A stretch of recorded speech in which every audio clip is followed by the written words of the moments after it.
Congo में एक बड़ा फिजाई हादसा खौफ और मुआवजे का मिला जुला मंजर लेकर सामने आया। कांगो के वजीर बराए मादनियात काबाम्बा और दीगर तकरीबन 20 अफराद उस तैयारे में सवार थे जो कानकुनी के हादसे के मुतासरा इलाके के दौरे के बाद वापस आ रहा था। ये तैयारा लैंडिंग के दौरान रनवे से आगे निकल गया और देखते ही देखते इसमें आग भड़क उठी।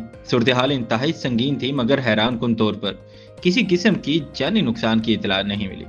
तमाम मुसाफिर मौजाना तौर पर महफूज रहे। त्यारा कंशासा से वापस आ रहा था, जहां गुज़श्ता हफ्ते कानकुनी के हादसे में 49 अफराद जान की बाजी हार गए थे।